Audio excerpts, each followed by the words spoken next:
Merci de suivre leur thème, mesdames, messieurs. Bonsoir, bienvenue à votre émission à questions d'actualité. Nous parlons santé dans ce numéro, précisément de détection précoce des maladies et de réponse rapide et efficace pour minimiser les risques. C'est à cela que les activités du projet REDIS 3 sont consacrées, un projet régional pour le renforcement des systèmes de surveillance des maladies. Et c'est une initiative de la Banque mondiale à travers laquelle elle appuie les pays pour permettre de faire face aux éventuelles épidémies et urgences sanitaires. Une nécessité qui s'est révélée lors de l'épidémie de la maladie à virus Ebola en 2014. Le programme REDIS couvre 16 pays de l'Afrique centrale et de l'Ouest depuis 2016 à 2024. La troisième phase a concerné 4 pays, le Mali, le Bénin, le Niger et la Mauritanie. Cette troisième phase arrive donc à terme bientôt. C'est l'heure du bilan, les acquis, les difficultés. Nous en parlons avec les responsables du projet et ceux des structures concernées, donc partenaires. Il s'agit de Dr Seydou Goïta, coordinateur du projet de REDIS 3. Bonsoir, docteur. Bonsoir, Sira. De Dr Ibrahima Mariko, directeur général adjoint par intérim du laboratoire central vétérinaire. Docteur Mariko, bonsoir. Bonsoir, Sira. De Dr Abdelai Keita, il est conseiller technique pharmacie et médicaments, formation et recherche au ministère de la Santé et du Développement social. Bonsoir, Dr Keita. Bonsoir, Sira Batili. Merci de votre présence et bienvenue sur ce plateau. J'ai fait une brève présentation du projet REDIS 3 consacré au Mali, 3 autres pays aussi en plus du Mali. On ne pourra pas faire le point de toutes les missions assignées au projet. Mais quand on dit REDIS, docteur Goïta, ça correspond à quoi en matière de santé et quelles sont les missions du projet REDIS 3? Merci Sira Batili. Je suis content d'être à l'ORTM aujourd'hui pour parler du projet REDIS 3. Donc, avant de rentrer dans le vif du sujet, je voudrais quand même remercier tous les téléspectateurs par rapport à ces informations sur le projet REDIS 3, peut-être qui n'est pas bien connu par la population malienne. Donc, REDIS 3, c'est un projet sous-régional qui a été mis en place à travers, et quand vous l'avez, à l'introduction, vous avez parlé déjà d'Ebola. C'est à partir de l'épidémie d'Ebola au niveau de la Guinée, Sierra Leone, c'est parti de là. Donc ça a commencé d'abord par REDIS 1, donc qui a couvert la Guinée, le Libéria et encore la Sierra Leone. La phase 2 a concerné le Nigeria, le Sénégal et la Guinée-Bissau. Maintenant, le Mali fait partie de la phase 3. La phase 3, c'est 4 pays. Il y a le Bénin, le Niger, le Mali et la Mauritanie. Donc la Mauritanie ne fait pas partie des pays de la CEDEAO, mais ils ont jugé nécessaire et ils ont postulé également, ils ont pu faire partie de ces 4 pays. Donc le REDIS, c'est un projet de renforcement de la surveillance au niveau national, au niveau régional, de la maladie et également la préparation aux épidémies en Afrique de l'Ouest. Donc avec l'Ebola, il y a eu assez de problèmes dans les systèmes de santé. Donc il fallait ce projet pour essayer d'endiguer ce problème au niveau des États. Donc voilà, le REDIS est venu comme ça. Donc c'est un financement du gouvernement du Mali et de la Banque mondiale. Appuyé par la Banque mondiale. Appuyé par la Banque mondiale. La sélection des pays est faite selon des cas d'épidémie dans ces pays ou quoi? Bon, la sélection, il s'agissait d'abord de postuler et voir, il y avait la question également de frontières. Donc il y avait tout ça dans la sélection. En tout cas, le Mali a pu participer et avoir la phase 3. L'objectif au final, c'est de pouvoir faire collaborer tous ces pays et de dégager un plan d'action, c'est ça? L'objectif, il s'agit de préparer tous ces pays aux épidémies en Afrique de l'Ouest. Renforcer les systèmes de santé et au niveau national et au niveau sous-régional. Donc, si j'ai dit sous-régional, avec les frontières, il y a eu beaucoup d'actions au niveau des frontières qui est aussi intéressé là-dedans. D'accord. Alors, le projet REDIS est mis en œuvre avec des partenaires et le premier, c'est le ministère de la Santé et du Développement social, Dr Keita. Comment se passe cette collaboration? Comment le travail est organisé avec le projet? Merci bien, Sira, pour cette question. Mais tout d'abord, permettez-moi de remercier également l'ORTM d'avoir accepté de discuter sur ce plateau. Et nous remercions également les téléspectateurs qui pourront avoir des informations par rapport à tout ce qui est préparation, pour tout ce qui est riposte en cas d'épidémie. Déjà, pour parler de REDIS, c'est que REDIS est venu à un moment où le Mali en avait besoin, parce que le Mali a eu à mettre en place sa plateforme nationale Une Seule Santé, qui est un mécanisme de coordination multisectorielle. Et cela est fait en avril 2018. Et en 2018 également, REDIS est arrivé. Et entre-temps, nous avons eu Covid. Et quand il y a eu Covid, REDIS déjà avait fait des plans pour nous permettre de nous préparer par rapport aux épidémies. Et au moment où nous commençons à la mise en œuvre de ce plan, Covid est arrivé. Donc avec l'arrivée de Covid, REDIS a été très flexible, d'où le lieu de les saluer, en nous aidant à élaborer un plan de lutte contre la Covid.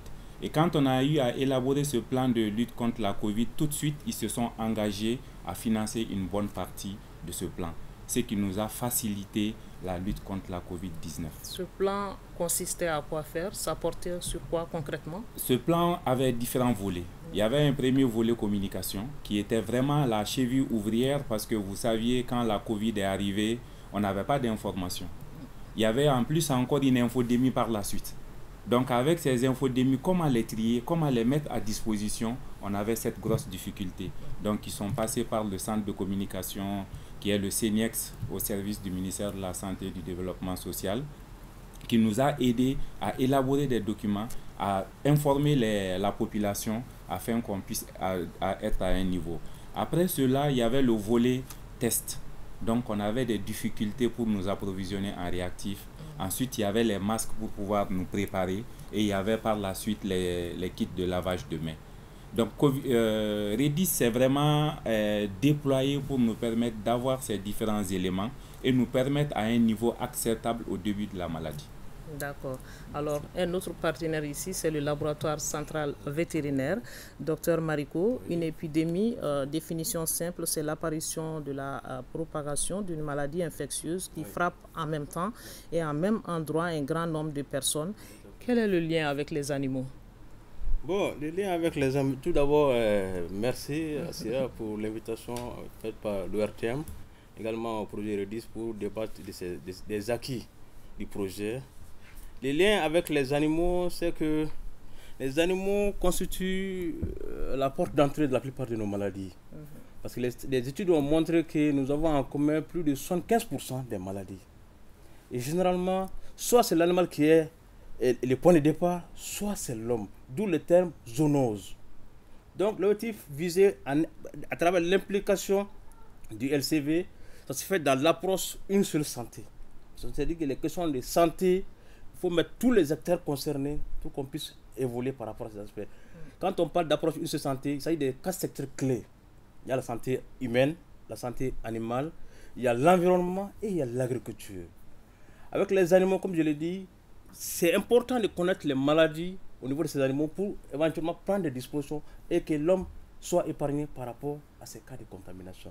D'où le rôle central, non seulement de la santé humaine, mais le rôle du laboratoire central vétérinaire. Parce qu'un laboratoire, c'est en termes de diagnostic, en termes de production de vaccins, surtout en termes de recherche sur les maladies animales. Et là, c'est des activités qui se font en amont dans le cadre de la santé publique vétérinaire pour protéger le consommateur. L'homme, c'est la finalité. D'où l'implication du laboratoire central vétérinaire, d'où l'implication de la santé animale par rapport à l'approche Une Seule Santé et par rapport à la démarche initiée par les REDIS 3. Et comment vous intervenez dans le programme REDIS 3? Bon, nous intervenons dans le programme REDIS 3 à travers l'acquisition qu'ils font à notre niveau, comme je l'ai dit, en rehaussant nos capacités, en renforçant nos capacités en termes de diagnostic des maladies surtout. Avec du matériel? avec du matériel. Parce que si on veut peut-être aller sur à peu près l'ossature d'un laboratoire, on dit un laboratoire surtout généralement c'est quelques éléments. Il repose sur quelques éléments, à savoir les infrastructures ou mobilisation. Ça c'est les salles de manipulation, les salles spécialisées, mais également les équipements. À travers les équipements, il y a également les matériels consommables qui rentrent dans les activités d'un laboratoire. Il y a également les réactifs qui sont capitaux pour les analyses et également les ressources humaines. Donc ça, c'est les quelques éléments à travers lesquels les REDIS a appuyé pour nous renforcer, comme je l'ai dit. Et c'est une activité qui fait partie d'une de leurs composantes. Il y a la composante 2, renforcement des capacités de laboratoire. Avec la formation des agents? La formation des agents là-dedans, l'équipement, comme je l'ai dit, et également même les installations. Donc c'est... Mais je sais que peut-être on va arriver à ce niveau, parce que par rapport aux acquis qui nous ont eu à faire, on les a bien ciblés. Justement. Mais quand on agit sur un de ces leviers déjà, on renforce les capacités des laboratoires. Et au niveau du pays, c'est après les seuls laboratoires qui existent. C'est un laboratoire de référence au niveau de la sous-région. Il y a les laboratoires humains, les laboratoires de l'INSP, CNTS, ainsi de suite. Mais c'est seul le LCV qui est le laboratoire dans le domaine de la santé animale. D'accord. Alors, vous l'avez dit, hein, on va directement parler des acquis du projet REDIS 3 maintenant. On parle d'appui des systèmes nationaux de surveillance des épidémies. Alors, docteur Goïta, qu'est-ce qui a été fait à ce niveau? Quel a été l'appui? Ok, merci Sira. Donc, par rapport aux acquis du projet, donc d'abord le projet est bâti sur 5 composantes. La première composante, c'est la surveillance et également le système d'information. La deuxième composante, c'est le renforcement des capacités des laboratoires. La troisième composante, c'est la préparation, la réponse aux épidémies. Et la quatrième composante, c'est le renforcement des capacités des ressources humaines afin de bien gérer les épidémies. Et la cinquième composante, c'est la gestion du projet et également l'appui institutionnel et le plaidoyer, la communication. Donc c'est les 5 composantes. Dans chaque composante, les projets interviennent. Nous intervenons auprès des structures de l'État. C'est les structures de l'État qui sont chargées de la mise en œuvre des activités du projet. Dans ce contexte, maintenant, nous les finançons. Chaque année, nous préparons les plans de travail qui sont approuvés par un comité de pilotage, comme le conseiller technique vient de dire. La plateforme Ministère Santé, tous les membres de cette plateforme font partie du comité de pilotage. C'est eux qui siègent sur le plan de travail élaboré par les structures techniques pour donner l'approbation. Dès qu'on a l'approbation, c'est en ce moment que ce document est envoyé à la banque pour obtenir leur avis avant de commencer la mise en œuvre. Voilà, donc à partir de l'approbation de la banque, la mise en œuvre commence. Donc les structures nous envoient les requêtes pour les activités qui ont eu à programmer. Le projet finance au fur et à mesure jusqu'à la fin de l'année et on fait le bilan ensuite. Donc le projet a été mis en vigueur à partir du 4 octobre 2018. Donc c'est un projet de 5 ans qui couvre tous les territoires et c'est un financement de 30 millions de dollars. Donc 15 millions de dollars en dons et 15 millions de dollars en crédit. En CFA, l'estimation? Bon, l'estimation en CFA, c'est dans les 15 à 14 milliards de francs CFA. D'accord. Voilà, donc pour la première composante, donc nous avons beaucoup travaillé avec l'INSP, l'Institut de santé publique, la Direction générale de la santé, les directions régionales de la santé, la Direction nationale des services vétérinaires, le LCV, le Centre national d'éducation et de santé en communication pour le ministère de la Santé, le CENASA pour la santé animale, et il y a beaucoup d'autres structures qui interviennent. Mais ces 4 ministères clés, le ministère de la Santé, le ministère de l'Environnement, le ministère de l'Élevage et de la Pêche et enfin le ministère de l'Agriculture. C'est les 4 ministères clés.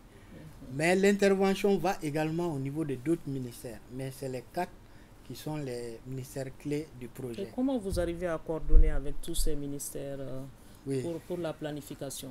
tout à fait. Nous avons des réunions, des comités de pilotage, des réunions techniques de préparation. Donc, c'est à partir de là que tout est préparé.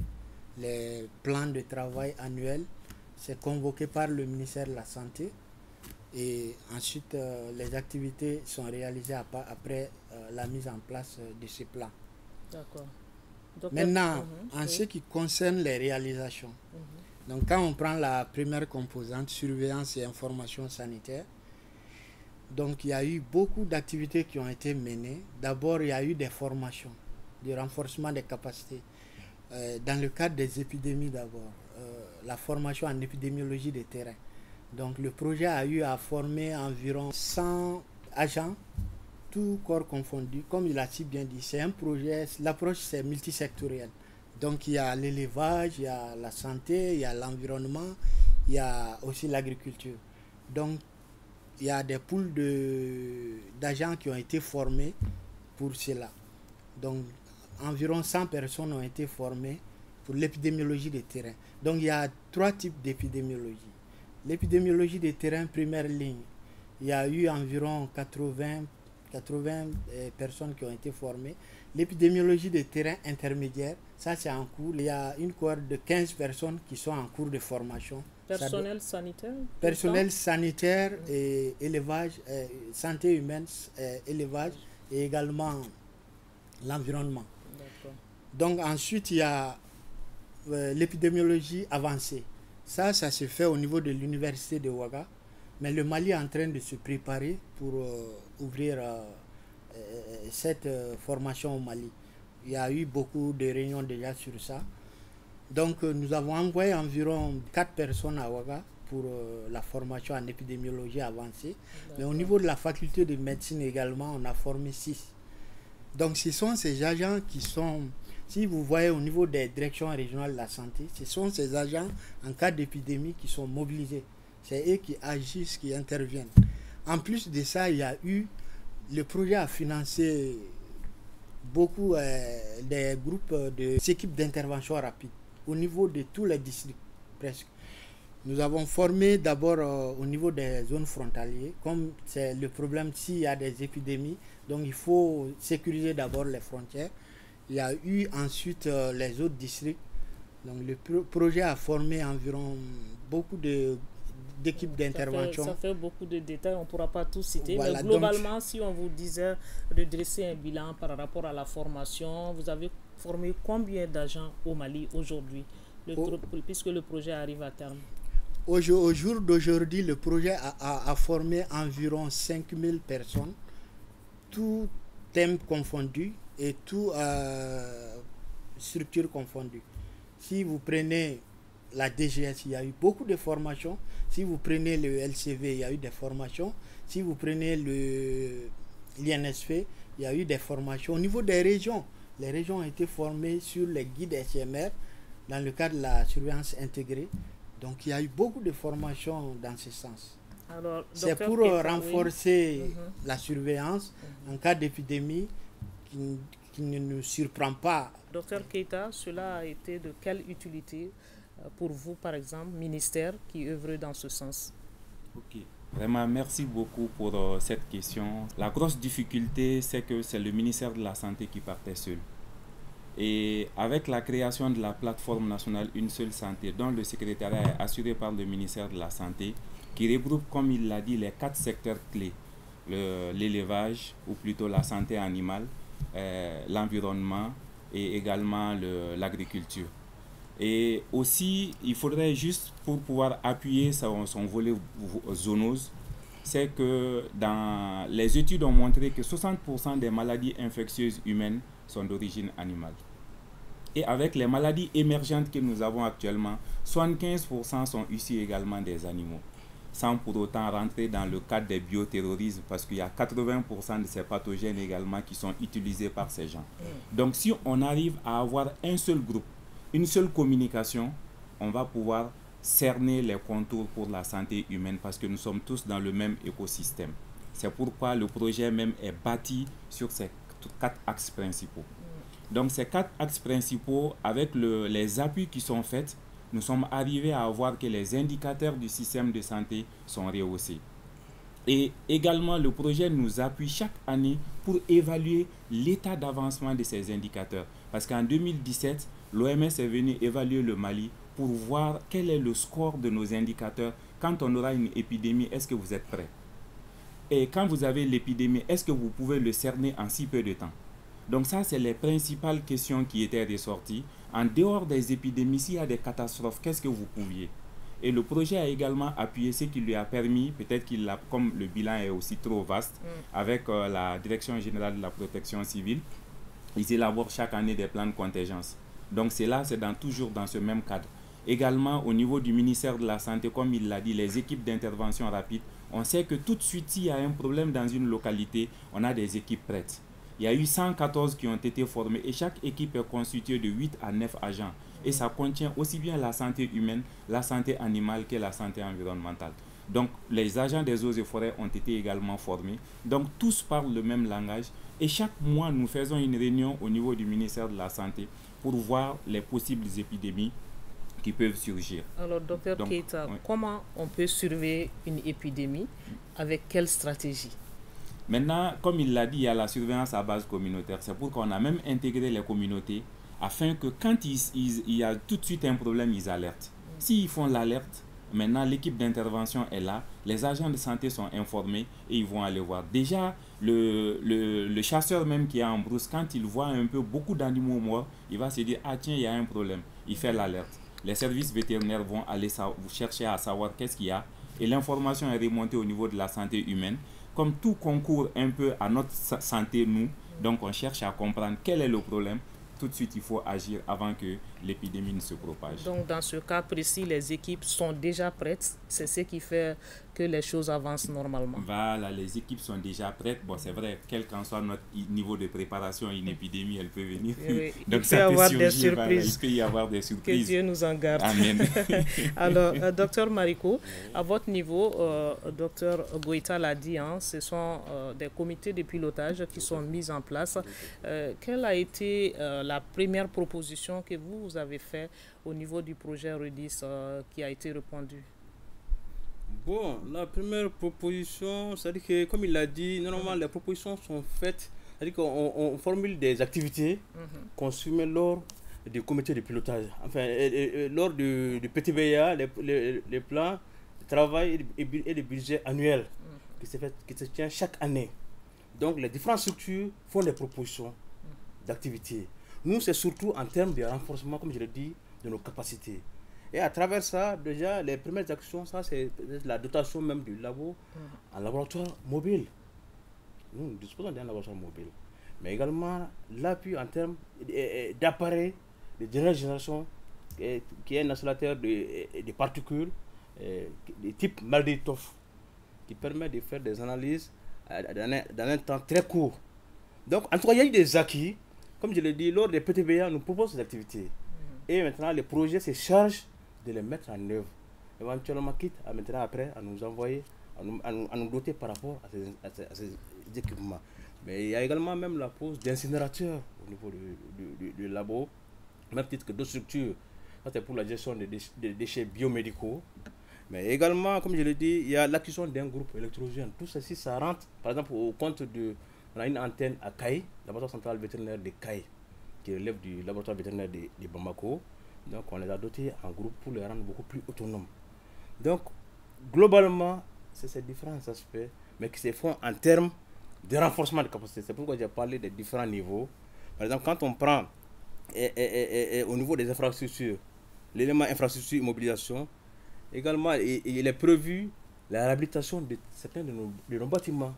Le laboratoire central vétérinaire, c'est une structure qui date depuis 1979, qui a été créée par une ordonnance et qui est devenu un établissement public à caractère administratif doté d'une autonomie financière. Ça, c'est en 1994, justement. Donc, à travers ça, donc, nous sommes une structure attachée au secteur de l'élevage et de la pêche. Voilà, c'est une structure de la santé animale. D'accord. Vous avez parlé de laboratoire mobile. C'est quoi un laboratoire mobile et quelle est son utilité? Voilà, un laboratoire mobile. Les laboratoires, comme je l'ai dit, la spécificité, c'est quoi? C'est pour poser les diagnostics par rapport à une maladie. Sur le terrain, le technicien qui est là-bas, l'agent vétérinaire, l'agent de la santé, il fait une suspicion. On soupçonne telle maladie. Mais sauf que les maladies ont souvent les mêmes signes, les mêmes symptômes. Donc c'est le seul laboratoire qui est habilité à confirmer, à dire que c'est telle maladie, ou bien à dire que non, ce que vous soupçonnez, c'est pas ça. Donc, l'acquisition d'un laboratoire mobile, parce que généralement, nous, dans notre démarche, les LCV est à Bamako. Quelqu'un qui est à Mopti, quelqu'un qui est à Gao, à Taoudeni, il y a une situation, on est obligé d'envoyer une équipe. Que ce soit, généralement, c'est avec la Direction nationale des services vétérinaires, parce que les missions sont claires. Ils font les prélèvements. Il y a une question de conditionnement, de conservation et d'envoi des réceptions par les laboratoires centrales vétérinaires. Si les conditions manquent, souvent ça peut biaiser les résultats. Ouais. Maintenant, s'il y a un laboratoire mobile qui vous permet d'aller sur le terrain, quand il y a la survenue des situations, de faire des prélèvements et d'analyser, donc ça casse cette distance-là. Donc, d'où c'est fait plus tôt. Exactement. Exactement. Ça permet, parce que la réponse qu'on donne détermine la conduite à tenir face à une situation de maladie. Le plus tôt on a les réponses, mieux on agit. Mais quand on tarde, c'est ça justement. Donc l'acquisition des laboratoires mobiles, ça fait plus d'efficacité. Exactement, ça renforce énormément nos capacités en termes d'approche. D'accord. Docteur Keita, vous voulez ajouter quelque chose? Oui, c'était surtout le volet d'aller sur le site même, de pouvoir faire le diagnostic sur le site. Non seulement il y a une rapidité d'action, mais ça évite l'expansion même de l'épidémie. Le fait de transporter l'échantillon, on peut contaminer l'environnement, on peut contaminer ceux qui transportent. Mais si on est déjà sur site, on peut circonscrire l'épidémie, faire les analyses sur place et les résultats sont disponibles aussitôt. D'accord. Alors, la Banque mondiale, vous voulez ajouter quelque chose? Oui, tout à fait. Je n'avais pas peut-être terminé de donner il y a les autres composantes. J'allais en venir. La composante 2, c'est le renforcement des capacités des labos. Donc, c'est dans ce cadre qu'il y a eu l'achat de 2 laboratoires mobiles. Un pour l'Institut national de santé publique et l'autre pour le LCV. Donc, ces laboratoires, quand vous avez vu pendant la Covid, il fallait qu'on déplace des laboratoires mobiles d'autres structures pour qu'ils aillent faire les prélèvements et les contrôles, les analyses à Tombouctou, à Mopti par exemple. Le projet a financé ça pendant la Covid. Ben bon, il y a eu des besoins. Le projet a acheté ces 2 pour faciliter en cas d'épidémie le déplacement sur le terrain pour faire le diagnostic sur place. Donc en plus de ces labos mobiles, le Malditof, on a payé un pour le LCV et un pour le laboratoire de l'INSP. Donc en plus de ça, les réactifs, chaque année on les dote en réactifs et en consommables pour le diagnostic des maladies. Le CT avait parlé de la Covid. Donc quand la Covid est arrivée, c'est le projet REDIS qui a intervenu rapidement pour prendre en charge. Environ 10 millions de dollars a été mobilisé pour ça, pour renforcer les structures de prise en charge en matériel pour la prise en charge des malades graves, les respirateurs, les moniteurs et beaucoup d'appareillage. Le projet a intervenu dans ce cas pour renforcer ces structures et également la communication. Et également, il y a beaucoup de plans qui sont en cours de finalisation de la division opération d'urgence. Donc ils sont en train de travailler sur ces plans. Le projet doit finaliser ça également. Pour finaliser, le Mali va avoir un grand plan de riposte en cas d'épidémie. Vous l'avez dit, le projet REDIS, ce sont 16 pays. Vous misez beaucoup sur la collaboration entre ces pays. C'est une projection. Est-ce que vous comptez mettre tous ces pays pour un même plan d'action ou bien ça dépend des situations? Oui, le REDIS, c'est un plan, c'est comme un plan, comme tu viens de dire, c'est comme un plan d'action. Les 4 pays se retrouvent chaque mois et chaque année pour faire le bilan par pays. On présente et on discute les défis à relever ensuite sont énumérés et chaque pays continue à travailler dans ce sens. Les orientations qui sont données à travers ce comité technique et le comité de pilotage. Et quels sont les types d'urgences sanitaires que vous appuyez? Tout ce qui est épidémie qui arrive au pays, le REDIS le REDIS intervient sur ça. Vous avez vu Ebola. Bon, Ebola, c'était quand Ebola a commencé. REDIS est venu après, mais REDIS a continué à renforcer les capacités. Ebola a servi de leçon. Oui, a servi de leçon. Brusquement, la pandémie Covid est venue. Donc, on a attaqué cette pandémie avec tout ce qu'on pouvait faire pour aider le gouvernement du Mali à répondre à cette maladie. D'accord. Docteur Keita, les bénéficiaires sont les populations. Par quel procédé on peut atteindre ces populations? Effectivement, les bénéficiaires sont les populations. Et ces populations, on les a mis nous-mêmes. Notre système de santé est fait de telle sorte qu'ils sont les premiers concernés. Donc c'est pourquoi dans le cadre de ce projet, ils sont aussi intéressés. Et dans le comité de pilotage, ils interviennent en tant que société civile et organisations qui œuvrent dans le plan de sécurité sanitaire nationale. Donc le système de santé est en fait qu'on commence par le niveau communautaire, ensuite le niveau des centres de santé de référence, les hôpitaux de district, et c'est le niveau communautaire qui est d'abord le premier bénéficiaire même de ce projet. Certes, nous sommes en train d'appuyer les structures au niveau central, mais tous les volets communication pour pouvoir prévenir, comme on l'a dit, c'est la prévention d'abord en tout premier. Donc la prévention commence par cette population et l'alerte est également donnée par cette population.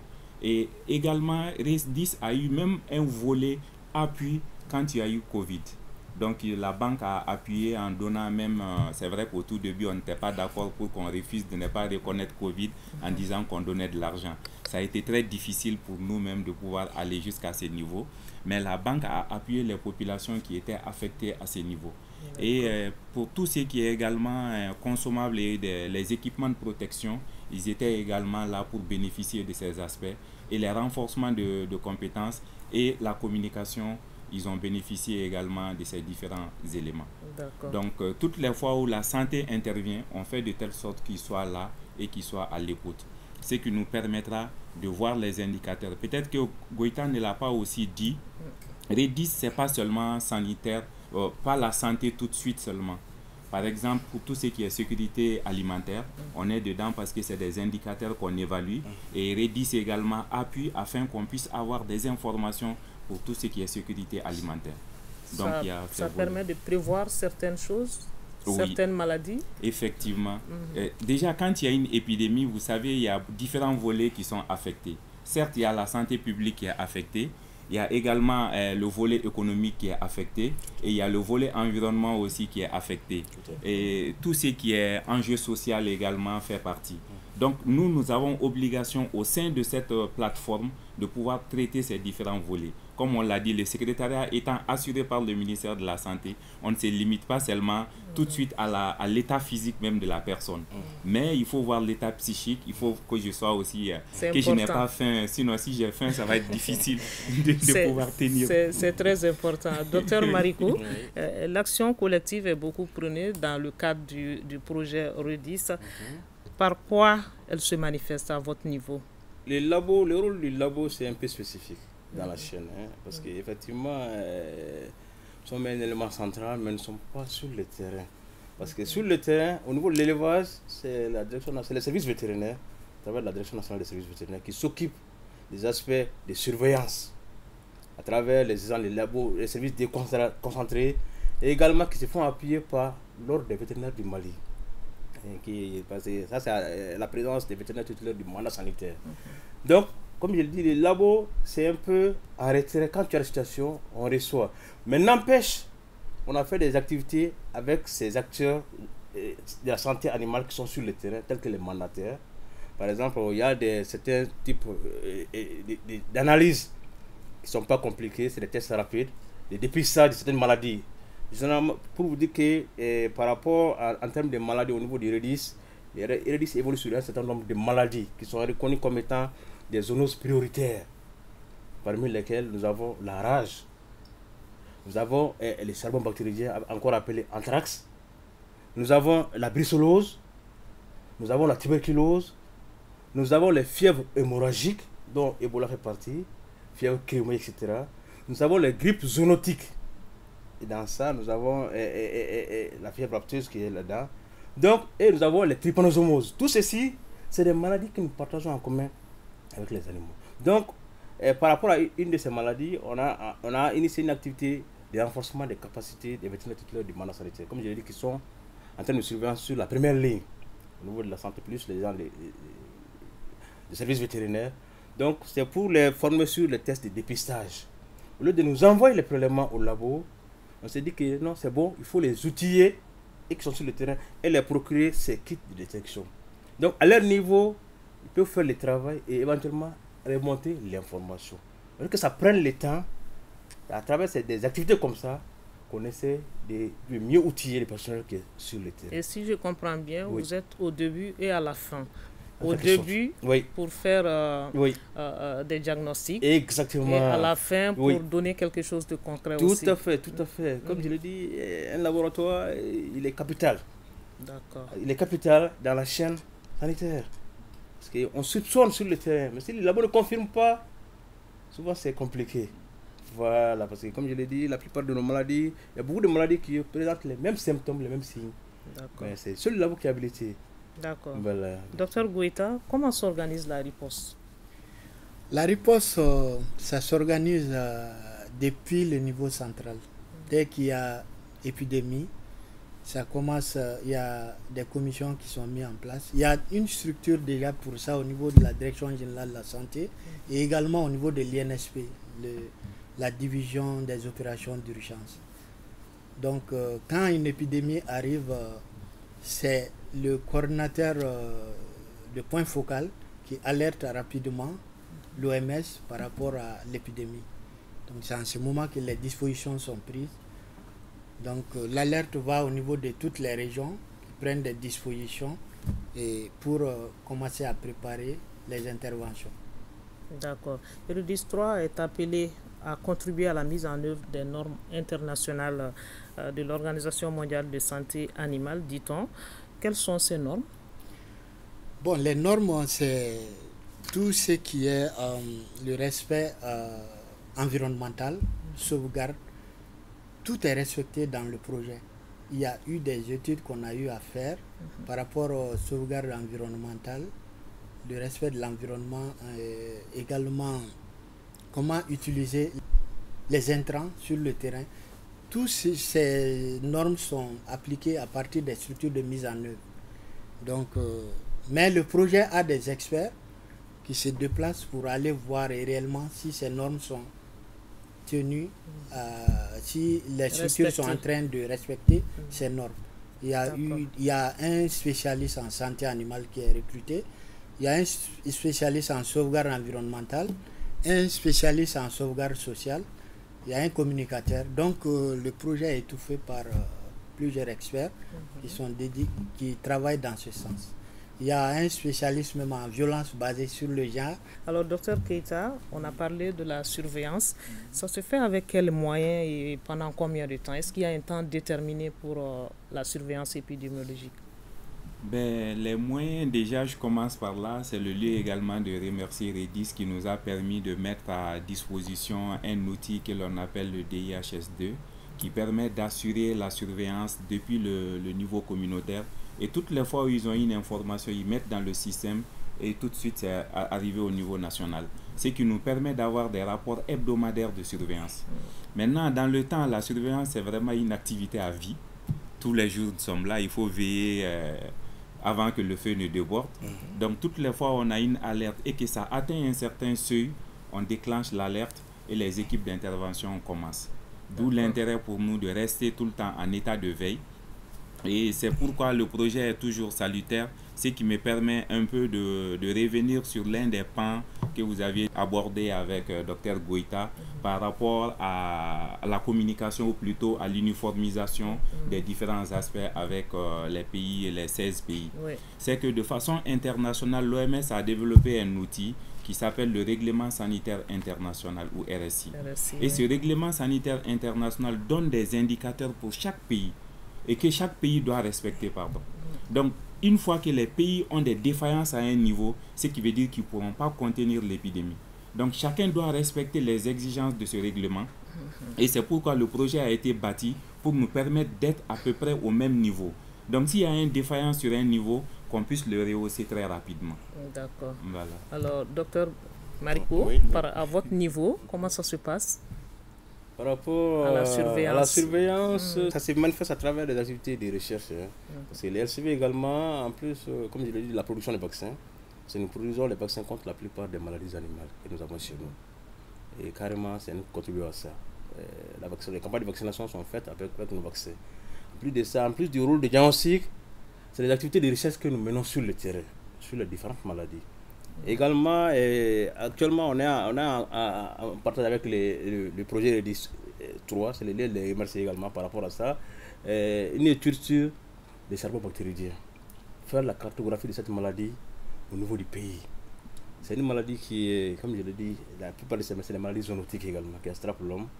Donc on a des informations qui sont anciennes, qu'il faut impérativement actualiser et éventuellement donner la situation réelle par rapport à cette maladie. Donc on a même une étude par rapport à ça. Et indépendamment de ça, ça c'est dans le cadre du REDIS, mais nous menons d'autres activités de recherche sur les maladies animales. Donc ceci contribue, c'est quand on donne la situation réelle des maladies, ça rentre dans le cadre de la surveillance de ces maladies. C'est des informations qui sont exploitées à d'autres niveaux. Voilà, ça c'est un peu ce que nous faisons à notre niveau. D'accord. Parlons à présent des cas d'épidémie et de leur gestion. Vous aviez déjà commencé à en parler. Ebola dans les pays africains surtout. La maladie a attiré l'attention sur la nécessité de détection précoce, mais dans le cas de la maladie à coronavirus, les gens étaient pris au dépourvu et sa gestion n'a pas été facile. Quelle est l'utilité de la détection dans des cas pareils? Docteur Goïta. L'utilité de la détection, il s'agit peut-être de faire rapidement le diagnostic afin d'agir. Maintenant, pour la COVID-19, quand la pandémie a commencé, le Mali a commencé déjà à se préparer. Depuis que les cas ont commencé en France, des dispositions ont commencé à être prises au Mali. Donc nous, on a été alertés déjà par la banque et également le ministère de la Santé. Avant que ça n'arrive au Mali, on avait déjà des dispositions qui étaient prises qui étaient mises en place. La Banque mondiale a donné l'ordre au projet d'intervenir, de financer ces activités en attendant qu'on ait un nouveau projet. Donc c'est le REDIS qui a commencé à appuyer le ministère de la Santé par rapport à la riposte à la Covid. Donc en temps, la banque a financé un nouveau projet pour la Covid uniquement. Donc à ce moment, REDIS a continué avec ses activités. Ça a permis d'anticiper. Voilà, a continué avec ses activités habituelles et le projet Covid a pris le relais pour la réponse. D'accord.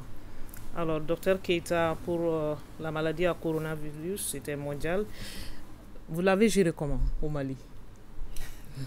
C'est vrai que c'était pas facile de gérer la maladie à coronavirus au Mali. Ouais. C'était compliqué, mais le Mali a eu la chance, si je peux me permettre de dire une chance, parce qu'on a été l'un des derniers pays à avoir des cas de Covid. Donc on a appris des expériences des autres pays, parce qu'on a su comment est-ce qu'ils arrivaient à prendre en charge. Mais n'empêche, il y avait quand même la panique. Parce qu'au tout début, même au moment où ça arrivait au Mali, on ne connaissait pas trop le virus. On ne savait pas exactement comment il se comportait.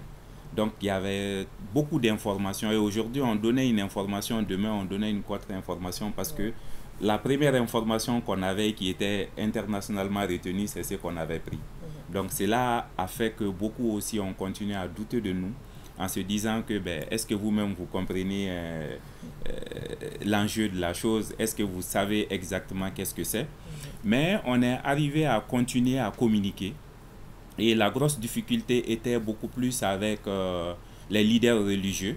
Donc on est arrivé à communiquer avec eux pour qu'eux aussi ils arrivent à communiquer avec leurs fidèles au niveau des différentes mosquées, ce qui nous a beaucoup aidé par rapport aux précautions. Parce que n'ayant pas de traitement spécifique, ne sachant pas exactement comment est-ce qu'il faudrait les prendre en charge, et les capacités étaient tellement minimes qu'il fallait mettre l'accent sur la prévention. Donc c'est pourquoi on a utilisé ces leaders religieux qui au tout début n'étaient pas du tout d'accord, mais avec les différentes communications, ils ont commencé à adhérer et cela nous a beaucoup soulagés. Sinon, on avait des grosses difficultés de prise en charge Et au niveau des hôpitaux, la difficulté également, c'était d'avoir des équipements, notamment les respirateurs. Et l'une des grosses difficultés qui est même condamnée par le règlement sanitaire international, c'était l'entrave au trafic international. Normalement, il y a 196 pays qui ont ratifié ce document. On ne devait pas bloquer, fermer les aéroports, les avions devaient continuer. Donc on avait des difficultés pour nous approvisionner. Bon, heureusement, les partenaires nous ont aidés, surtout Redis aussi avec... Justement, quel a été l'appui de Redis à ce niveau? On va vérifier avec, avec Dr Keita. Oui. Redis nous a appuyé vraiment en respirateur, ce qui fait que même maintenant, au niveau de nos centres de santé de référence, on a des respirateurs parce que comme c'était un virus respiratoire, il y avait beaucoup d'affections, beaucoup d'atteintes respiratoires et des difficultés. Donc, on a eu des respirateurs à ce niveau. Et comme vous l'aviez dit, tester, parce que tant qu'on ne teste pas, on ne peut pas se rassurer effectivement que c'était des cas de Covid. Donc il fallait tester, même si au tout début, les réactifs qu'on avait aussi, souvent ils étaient hyper sensibles, souvent c'était des faux positifs, mais bon, il fallait faire avec parce qu'on n'avait pas trop tous les éléments. Donc une fois qu'on arrivait à tester, c'était la prise en charge rapide pour éviter des complications. Donc c'est là, Redis a beaucoup appuyé à ce niveau. Ils nous ont aussi aidés par rapport au transport même des malades avec des ambulances également qui sont arrivées parce que la protection civile était épuisée. Nos structures de santé avaient des ambulances qui étaient déjà presque esquintées. Donc, ce qui nous a permis tout de suite d'interagir. C'était pas facile. Docteur Keita veut ajouter quelque chose par rapport à cet appui? J'avais commencé à parler de ce que Redis a fait. Mais après Redis, Covid aussi a fait beaucoup. Le projet d'intervention d'urgence Covid. Donc, c'est inclus dans Redis? Non, c'est un projet à part. D'accord. Oui. Parce que Redis a commencé à financer Covid. En temps, la banque a financé cette activité, a eu à élaborer un protocole qui a été validé et négocié avec le gouvernement du Mali. Donc, c'est ce projet qui intervient sur tout ce qui est Covid. Le renforcement des structures de prise en charge en respiratoire, en moniteur, en défibrillateur en cas de détresse, et en d'autres appareils tels que les stérilisateurs. On a payé également beaucoup de matériel en ce qui concerne le renforcement au niveau des blocs opératoires. Le liquide là on l'appelle anios. Donc c'est ce qui permet de stériliser les matériels. En plus de ça, la Covid a eu un autre fonds, 52 millions de dollars pour appuyer la vaccination. C'est quand la vaccination a commencé, il fallait intervenir également. Donc on avait prévu de payer 4 900 000 doses de vaccin Johnson & Johnson. Mais avec la diminution des cas, on a revu ce taux avec le ministère de la Santé. À travers la direction générale de la Santé, on a ramené ça à 2 millions de doses qui a été mis à la disposition de la direction générale de la Santé à travers le centre d'immunisation. En plus de ça, le projet a renforcé la capacité des structures. C'est en cours. Il y a la logistique qui est en cours d'achat, environ 68 pick-up qui sera mis à la disposition des structures pour faciliter les déplacements des agents sur le terrain et également des motos. 411 motos environ a été mis déjà à la disposition des régions, des districts jusqu'au niveau CESCOM. En plus de ça, il y a 7 camions frigorifiques pour la conservation de vaccins qui est arrivé, donc qui va être réceptionné très prochainement par Madame le ministre, et également d'autres matériels, les porte-vaccins, les congélateurs, des frigos. Nous allons faire très prochainement la réception de ces matériels. Je crois qu'on va inviter l'ORTM pour couvrir ça sera avec plaisir. Alors, Dr Keita, est-ce que le vaccin s'est révélé efficace contre le coronavirus? On peut dire que oui, le vaccin s'est révélé. Certes, il y a eu plusieurs types de vaccins qui circulent, mais il y a eu des essais qui ont eu lieu, des essais cliniques qui nous ont permis de prouver que le vaccin a une efficacité. Mais jusque-là, vous savez, pour l'efficacité de chaque vaccin, il faudrait que l'on sache un peu la durée de l'immunité. c'est cette durée d'immunité que l'on ne peut pas donner pour tous les vaccins parce qu'on n'a pas suffisamment de recul. Et c'est ce qui fait que pour certains, on s'est dit, pour continuer la mémoire immunitaire, il faut faire 3 doses, 4 doses. Johnson, dont il a là parlé, on avait dit au tout début qu'il faut une dose. Par la suite, on dit qu'il faudrait faire encore une autre dose de rappel. Donc l'immunité vaccinale, on ne l'a pas encore bien maîtrisée. D'accord. Nos systèmes de santé sont suffisamment aujourd'hui renforcés pour faire face à d'éventuelles épidémies, même si on ne le souhaite pas? Oui, nos systèmes de santé sont suffisamment renforcés pour faire face à d'éventuelles épidémies. On ne le souhaite pas, comme vous l'aviez dit. On va même au-delà des épidémies. Même s'il y a des catastrophes, on est quand même outillé pour pouvoir intervenir. Certes, souvent, dans certaines zones, la logistique peut poser problème. Mais s'il s'agit des formations, les gens sont formés. Donc, ils sont formés pour intervenir. D'accord. Docteur Mariko, quel a été le rôle du laboratoire central vétérinaire dans le cas précis du coronavirus? Bon, dans le cas du coronavirus, ça, généralement, comme je l'ai dit, en termes de mission, de gestion de l'épidémie ou de la pandémie, c'est une maladie, bon, il y a eu des doutes. Est-ce que c'est l'animal qui est à la base, ou est-ce que c'est l'homme? Bon, il y a eu des hypothèses qui ont été émises. Maintenant, au Mali, l'action s'est beaucoup focalisée sur c'est les cas humains qu'il fallait gérer. Bon, maintenant, les services vétérinaires sont en retrait par rapport à ça. C'est une gestion globale, bien sûr. Parce que la Direction nationale des services vétérinaires peut-être pourrait mieux répondre à cette question. Mais au niveau du labo, parce qu'il s'agissait d'être outillé en termes de kits de dépistage. Je pense qu'éventuellement, il y a eu le focus qui a été fait au niveau de l'INSP, qui était un centre de référence par rapport à ça. Mais on a également appuyé les labos pour la mise à disposition des kits pour le dépistage. Bon, ça, c'était un centre qui était... Les labos étaient considérés comme un point en attente. Mais par rapport à la gestion du Covid, fondamentalement, bon, ça a été géré au niveau, comme il a dit, les informations qu'il a données, plus peut-être la Direction nationale des services vétérinaires.